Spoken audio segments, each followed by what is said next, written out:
हमारे साथ देश के करोड़ों युवाओं के प्रेरणा स्रोत और शिक्षक अवध ओझा जी साथ में बैठे हैं। बहुत खुशी की बात यह है कि आज से अवध ओझा जी आम आदमी पार्टी ज्वाइन कर रहे हैं। वैसे तो इस तरह की प्रेस कॉन्फ्रेंस में और भी बहुत सारे अवसर पर बहुत सारे नेता पार्टी ज्वाइन करते हैं, बड़े बड़े नेता पार्टी ज्वाइन करते हैं, लेकिन आज मैं व्यक्तिगत रूप से अवध ओझा जी की ज्वाइनिंग को लेकर बहुत उत्साहित हूं। मेरे लिए व्यक्तिगत रूप से बहुत बड़ा दिन है, मैं ऐसा समझता हूं, क्योंकि मैंने खुद अपना जीवन शिक्षा को समर्पित कर रखा है। अगर मेरे सामने कोई ऑप्शन हो कि राजनीति को चुनना है या शिक्षा को चुनना है, तो शायद मैं शिक्षा पर काम करते हुए आगे निकल जाऊंगा राजनीति की जगह। वही जज्बा, वही समर्पण शिक्षा को लेके और अभी तक की पूरी जिंदगी में वही काम मैंने अवध ओझा जी का देखा है। करोड़ों युवाओं को न सिर्फ प्रेरित किया है, बल्कि अपने काम से उन्होंने उनकी ज़िंदगी बदली है। और उसके अलावा भी जिस तरह का काम उन्होंने ऑनलाइन माध्यम का इस्तेमाल करते हुए किया है, तो वे एक बहुत बड़े शिक्षक हैं। आज आम आदमी पार्टी ज्वाइन कर रहे हैं। मैं उम्मीद करता हूं कि उनकी ज्वाइनिंग से हम सब बहुत एनरिच होंगे, देश का शिक्षा तंत्र बहुत मजबूत बनेगा। मैं माननीय अरविंद केजरीवाल जी, हमारे नेता और राष्ट्रीय कन्वीनर से अनुरोध करता हूं कि श्री अवध ओझा जी को फॉर्मल ज्वाइनिंग करा के पार्टी में उनका स्वागत करें।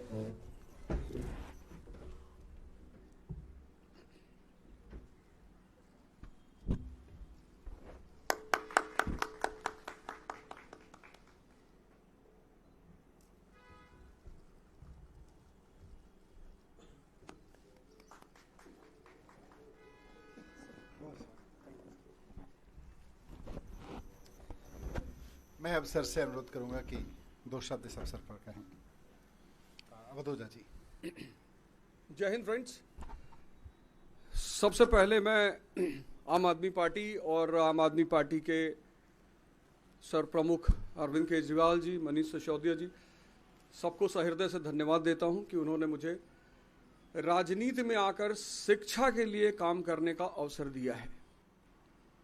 शिक्षा एक ऐसा माध्यम है जो परिवार, समाज और राष्ट्र की आत्मा है। जितने भी देश दुनिया में महान हुए, उनकी पृष्ठभूमि में कहीं ना कहीं शिक्षा का योगदान रहा। तो मैं आज अपनी इस राजनीतिक पारी की शुरुआत पर आप सबसे ये बात साझा करना चाहता हूँ। जैसा कि हमारे नेता मनीष सिसोदिया जी ने कहा कि अगर मुझे राजनीति और शिक्षा में से कुछ चुनना हो तो मैं निश्चित तौर पर शिक्षा को चुनूंगा। ऐसा ही कुछ उद्देश्य मेरा भी है और राजनीति में आकर शिक्षा का विकास मेरा सर्वोत्तम उद्देश्य है। धन्यवाद। मैं श्री अरविंद केजरीवाल जी से अनुरोध करूंगा कि वो इस अवसर पर अपने विचार व्यक्त करें। अवध ओझा जी शिक्षा के क्षेत्र में इस देश का जाना माना नाम है, जिन्होंने लाखों करोड़ों युवाओं को, बच्चों को शिक्षा दी, रोजगार के लिए तैयार किया, प्रेरणा दी। न केवल शिक्षा, मैं इनके वीडियो देखता हूँ जिसमें वो अलग अलग तरह से युवाओं को एक अच्छा जीवन जीने के लिए भी प्रेरणा देते हैं। उनके आने से अभी तक जब भी किसी नेता को हम ज्वाइन कराते हैं तो हम कहते हैं इनके आने से आम आदमी पार्टी मजबूत होगी। आज अवध ओझा जी के लिए मैं कहना चाहता हूं कि इनके आने से देश में शिक्षा मजबूत होगी, क्योंकि आम आदमी पार्टी शिक्षा के क्षेत्र में सबसे ज़्यादा काम कर रही है। और आम आदमी पार्टी के ज़रिए जब ये शिक्षा में काम करेंगे तो देश की शिक्षा मजबूत होगी। और राष्ट्र निर्माण में शिक्षा का सबसे बड़ा महत्व है, तो राष्ट्र निर्माण मजबूत होगा एक तरह से।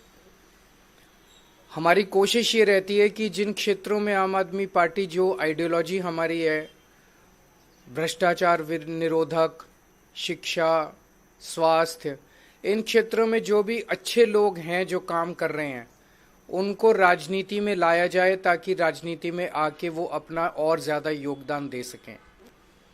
राजनीति में आने से पहले हम लोग भी एनजीओ में काम करते थे, मैं, मनीष जी। और एनजीओ में रहते रहते हमें लगने लगा कि एनजीओ के ज़रिए राजनीति के बाहर एक लिमिटेड तरीके से काम कर सकते हैं, इतना ही काम कर सकते हैं। जैसे मैं सुंदर नगरी की झुग्गियों में काम करता था तो वहाँ पे 2 या 3 सरकारी स्कूल थे, उन सरकारी स्कूलों को ही ठीक कराने में पूरी जिंदगी बीत जाती है हमारी। लेकिन जब राजनीति में आए तो एक ब्रश से हमने दिल्ली के सारे सरकारी स्कूल ठीक कर दिए।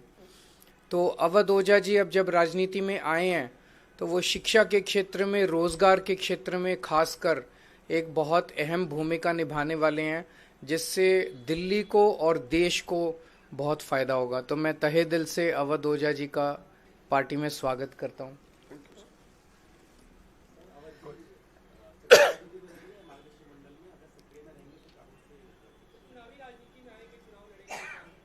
अब तो मैं पार्टी का हिस्सा हूं, तो पार्टी जो भी आदेश करेगी मैं वही करूंगा।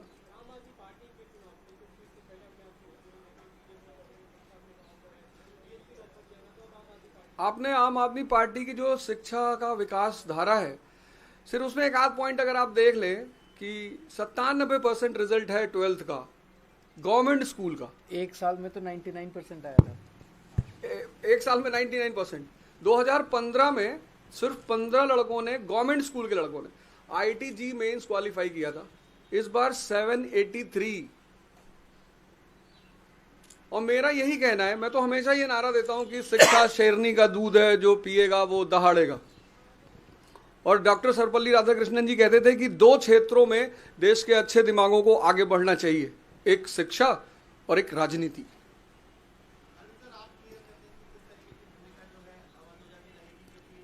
थोड़ा सा सस्पेंस बना रहने दीजिए। आने वाले दिनों में रोल आउट करेंगे, आपको बता देंगे, सबसे पहले आप ही को बताएंगे। Thank you. Thank you. Thank you.